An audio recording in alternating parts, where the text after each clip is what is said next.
us about open segments. Yeah. All right, it's on you. Okay. Well, you're not going to see any lathe work today. It's all going to be glue. But I'm going to try to go through from beginning to end how I make these bowls. And the first thing you got to do is come up with a design. You can look on the internet, there's all kinds of designs they make. You can come up with your own, whatever you want to do. You just got to draw something out. And then what I do is I'll pass it around. This is a bowl. You can look at it. This is a drawing and the bowl and all the math for this bowl. And that's the way all of them start. And I'll try to explain the numbers as they go along. But you come up with a design and you make I don't know if you're coming up, but you draw it out. I draw it out on graph paper that I drew up, and I made a whole bunch of sheets of it a long time ago. And you draw this out, and then you have to draw like a half model of the bowl. Like there's a base, and you have to kind of decide what size you want to make these pieces, how thick you want to make these pieces and stuff. So you got to draw that out, and I draw it all out full size. And then from there, there's a row of, I have numbers on all this, is numbers. And from that drawing, I can take and measure the size of this. This is a radius of that bowl. I can figure out my radiuses. And then from the radiuses, I times it by 2, and then times it by 3.14 to get the circumference. And then I divide that by the number of segments that I'm going to use, either 48, it can be any number you want to come up with. I mean, whatever your design works out to be. So, and to make it an open segment, you have to cut them smaller than what the thing is. And I cut it by percentages. Like on this bowl, this is a 33% opening. It's about a third of this bowl, every ring, about a third of this is open. And some of the other ones, like this one here, this is only like 15% open, 15% of your opening thing. So you can kind of decide whether or not your design looks better with a big opening or a small opening. But if you get into smaller pieces, the openings have to be smaller. I mean, if you try to put a 30% open in a really 48 segment ring, you wind up with little bitty pieces, but your overlap is so small that you're making such a weak bowl that I don't know, sometimes they don't hold together. But anyway, after I do all this and I figure all this and radiuses and all this, and I get the segment size, and I have my segment size, then I can figure out each kind of wood. I can figure out how much wood, like a walnut or cherry, this is walnut and cherry and maple, and I can figure out how much wood it's going to take of each one, how much length of the wood. Like these are all 3/4 inch wide segments. Some of the ones that I do start out with inch or inch and a half segments. Then you have to kind of figure out each segment. But with this, it's all 3/4 inch segments. So I take, the way I do it, so I can always have a little extra wood, and like the biggest segment that I'm going to use in this bowl, which are these right here, are 0.47 inches. And then to that, you have to add the kerf of your saw, which is, on mine, I add 0.14. So that means that I can figure each piece of wood is going to take me 0.61 inches of wood. Then all I got to do is count up how many pieces of wood I got of different colors. And then I can find out, like on this bowl, I needed 138 pieces of wingay and 204 pieces of yellow heart and 108 pieces of mahogany. And from that, I can times that by 0.61. I needed 85 inches of wingay, 125 inches of yellow heart, and 66 inches of mahogany. And this is the rest of the, this is the wood, the rest of the wood to make this bowl. But you start out, once you figure that out and you figure your segments, you cut a bunch of 3/4 inch strips on all your pieces, and then you can run them through a planer. I run mine through my drum sander because I usually have sharp pieces that I'm trying to use up. So I run them through the drum sander, and usually I make them like this bowl. These rings were supposed to be 0.17 inches thick. So I'll try to sand them down to 0.18 or 0.9 because I still have to do some sanding on them after I glue them together. So what I do now is then I make all these sticks for the bowl. You got to make them all, they got to be pretty close to the same size as far as thickness goes. They can be any length, it doesn't matter. But the thickness has to be pretty close. The width has to be fairly close. It doesn't really have to be. I mean, if one color sticks in a little farther, the lathe's going to take care of it. I mean, so, but I usually try to fit them pretty close to the size I need. And then once I figure all my wood out, then I start with my base. And I glue onto a faceplate. This is a waste block. And I always glue these onto the faceplate. I never use a 4-jaw chuck or nothing on these bowls because they have to stay in the same they have to stay in the same position the whole time on the faceplate and everything. I mean, so they can't be moving. So I glue them down. And the way I do it is this is all drawn up so that I know that this is going to be a 1/2 inch base. And when I draw it, I know like what size, like little indent in the bottom and I'm going to put in and all that. That's all done before I even glue it to the faceplate. The bottom's all decorated. It's all finished. The bottom's finished, and then it's glued onto the faceplate. And then whenever I cut it off, it's going to have the finish is going to be there and all that. So you don't have to worry about turning the bowl around and mounting it or anything like that. And so once you start,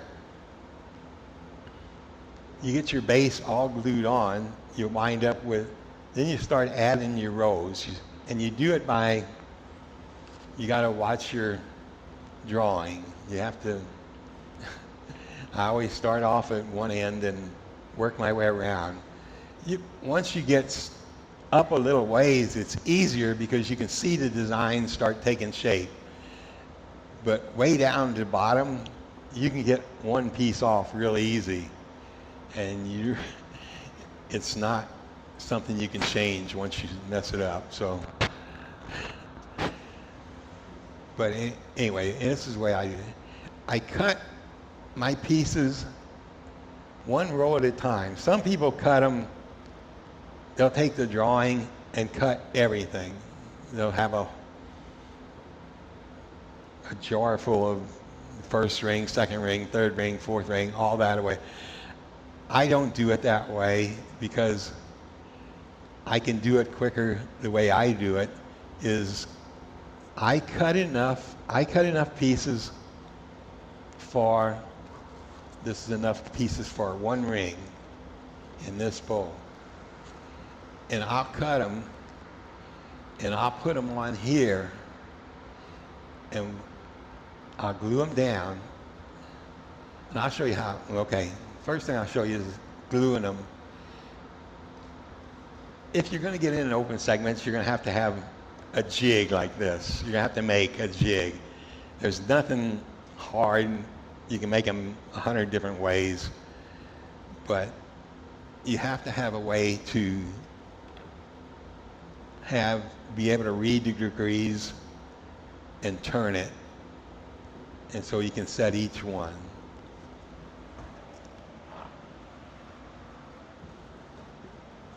And the way I do the gluing is, you can do it any way, but I use wood bond translucent glue because you don't see it as much.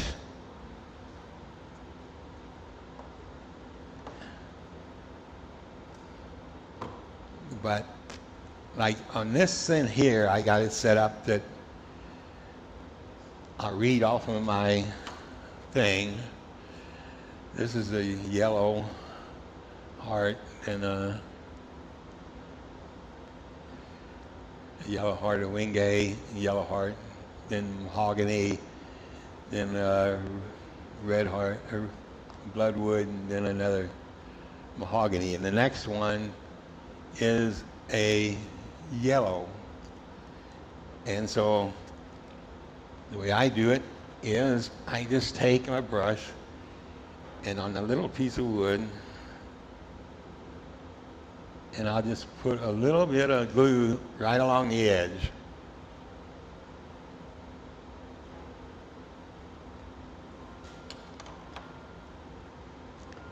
And then if the pieces are big, I can fit them in there by hand. But if not, I can take a knife and scoot them in. And then I hold it. It's right up against here, and it's right up against this angle. And then I hold it only for about 5 seconds, 6 seconds. Then I'll move to the next one, which would be a Wingay.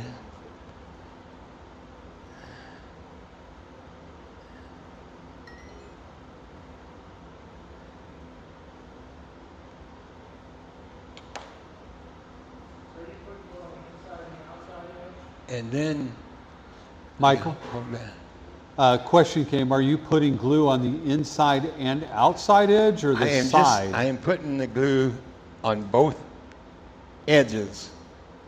I'm trying to keep the edge, I'm trying to keep side edges, from getting glue in the center. Not front and back. Like, yeah, it's going like,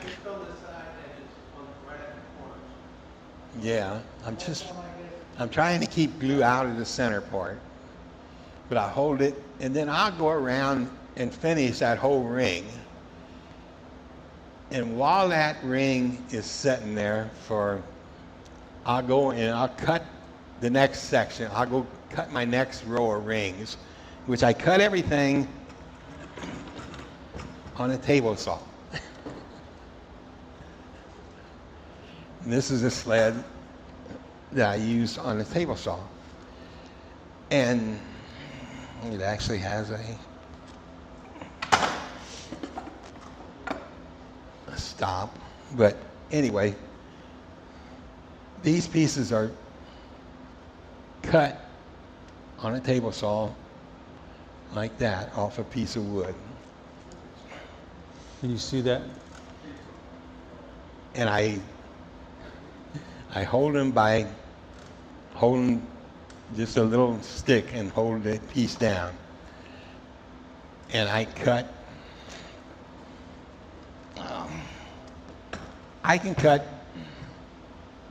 pieces down to 1/8 inch. That's about as far down as I go. And so I'll cut the next row. And then after I cut it, it'll come out something like this. And it'll have a little fuzz on the edges and stuff. You got to get rid of that because you can't have that interfering, holding it up off your glue. So you got to sand the edges, not much, just enough to clean up. Just enough to clean up that piece so it's like that. So you got nice clean pieces. And then by the time I get done cutting and sanding that next row, it's been about 20-25 minutes. I wait maybe another 5 or 6 minutes, and then I'll take, after the row is all dry, kind of set up for about a half hour or less, I'll mark it with pencil. Some people use chalk, but I like pencil better. Chalk kinds of smears and it's hard to see. But then you put this back on the lathe, and I spin it at about 1200 RPMs, about what I turn it or something like that. And then I'll take a disc and I'll hold it up against there and I'll flatten it out. And you can take it off and you can tell wherever the pencil mark is still showing after a little bit, you can tell you got low spots. And you got to get rid of all them low spots. You have to get this flat. It's important to get it flat because if you don't, it'll start multiplying. It'll start getting off and off and off and more and off. And you'll know it because as you're holding this against it, it'll be real steady. But if you start getting off, it'll start wobbling. And if you start getting off and the only way to correct it is to let it set for, and usually I sand it only after letting this set for about a half hour. So if I can't get it flat with the sander, I'll have to let it set for about 2 hours, then put it on the lathe and use a tool and actually take it down. And then use the sander again. But it's important that you use the sander to get it flat, because if you just use a tool, you can get this a high spot and this a low spot on the inside, and you can't have that either. So you need to hold this so it catches on both sides.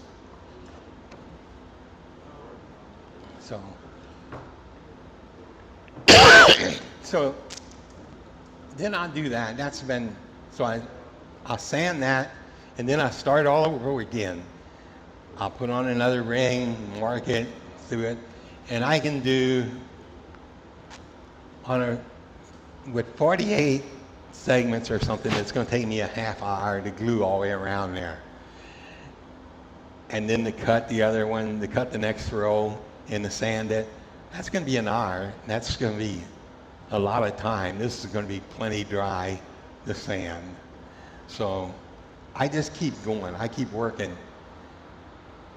Because whenever I cut the pieces, I leave the saw set at the size that I'm cutting, because a lot of times when I'm sanding these pieces, there may be a little crack here and you don't see it, and it'll break.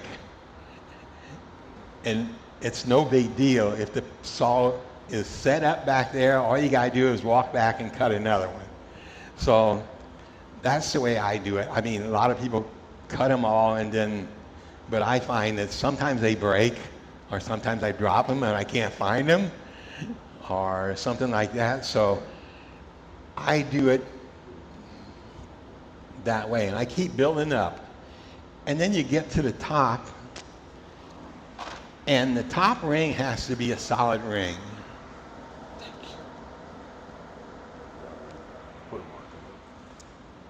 And it's put on just like this is sanded flattened, and this is the top for this bowl. And I put it in my press at that time. But these are never put in a press or anything. This is held with my finger for 5 to 6 seconds and move on. If this is nice and flat and your pieces of wood are nice and flat, that's all it needs. It's going to grab and it ain't going to move. That is, if you don't try to put too much glue on it. If you put too much glue on, it'll float. It'll float. Then you got to hold it longer and let it squeeze out, because the glue's not going to, it's got to go someplace and it's got to squeeze out. If you try to just let it sit there, it's going to float on you and it's going to move. So anyway, then you get to putting the last ring on, and then it's a really simple thing. There's not much turning involved in this. You're just smoothing this out and smoothing this out and getting it the thickness you want. It's not a whole lot of technical turning. And then it's sanding and cleaning it up. And to clean it up, like after you sand it and stuff, this one wasn't finished. This one is just done up to a raise. You'll get, I take a little knife and there's little fuzz hanging on all of these, all around here. You can see like little pieces of wood. It depends more on the type of wood, like maple, and some of them are real fuzzy and they like to hang on the little pieces. That all has to be cleaned out. And I do it with just a little knife or something and just clean all them little pieces out. And then it's finishing it. The finishing on this, the way I do it is I'll take rags and I'll stuff this full. And I'll take a brush and some wipe on poly, homemade stuff, just half and half. And I'll soak this down. I mean, I'll wet it down really good so that I can get all the insides of this nice and coat it with something. Just by, if you could dip it in something, it would be okay. If you could dip it and spin it or something, then it would be a great way to do it. But I just soak it down and then wipe it all off and then let it set. That's wipe on poly for the finish.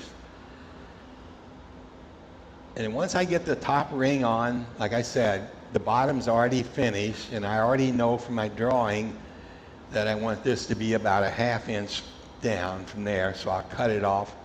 And then whenever I cut it off, it's going to have, this is already in there. This is already finished and everything. This is just cut off and sanded, and this was all done before I even glued it onto the faceplate. And I don't know what else you need to know. That's it. It's actually easier to do an open segment bowl than it is to do just regular segmented bowls, because if you're off a degree in these bowls, nobody's going to see it. I mean, you're talking about the difference between this front and this back. Nobody's ever going to see that. But if you try to put together a ring with 1 inch off in your degrees, it shows up really bad. I mean, you can't, it's not acceptable. You can't do it. And And actually, the way I sand this, I also do that sanding on my closed segment rings. I sand each one as I put them on. And I sand them flat. So, but this is not, after you get this made, this is a very easy thing to do. Other than, got to be careful cutting them. I cut, like I said, I cut down to a 1/8 inch easy on my band or my on table saw, but I don't, there's no room for a guard or nothing. I mean, it's just, you got to be very careful, that's all. Any questions? All right, thank you, Michael.